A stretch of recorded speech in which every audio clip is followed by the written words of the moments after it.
Words Matter. Disabilities. Adapted from Guidelines How to Write About People with Disabilities, Ninth edition.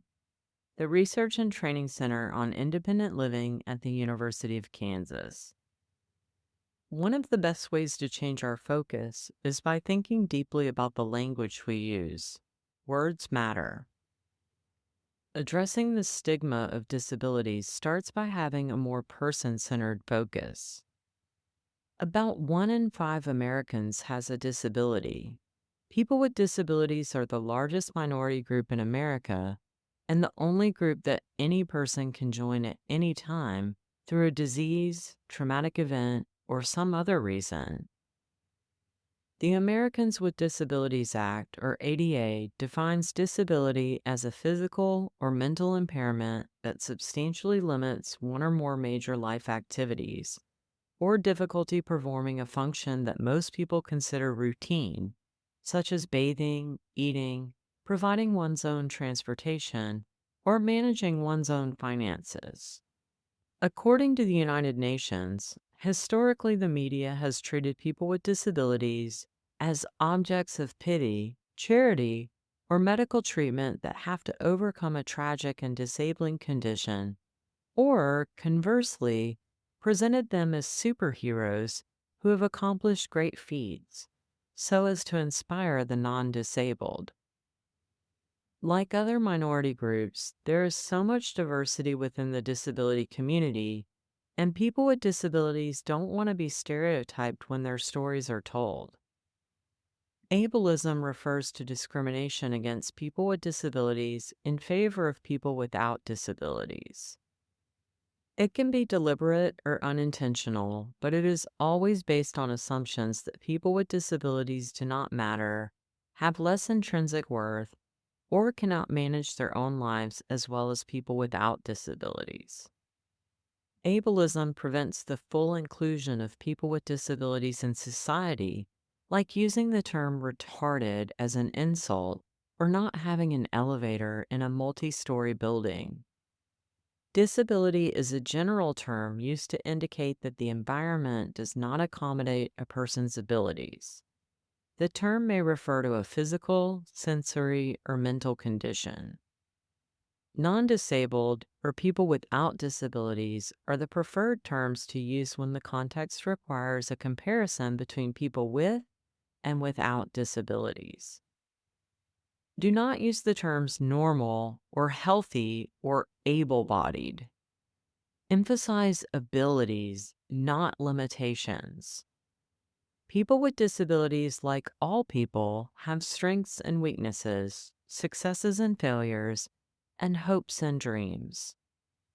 The medical model regards disability as a defect that must be cured or normalized through medical intervention. The social or independent living (IL) model regards disability as a neutral difference between people and acknowledges that people with disabilities can be healthy. The social model seeks not to change the person with the disability, but to change social attitudes, physical environments, public policies, and other barriers to full participation. Do not use offensive words like retard, freak, lame, and vegetable. Do not use the term handicapped because many people with disabilities consider it offensive. These negative, inaccurate, and archaic expressions only extend negative stereotypes and beliefs about people with disabilities. Put away the pity.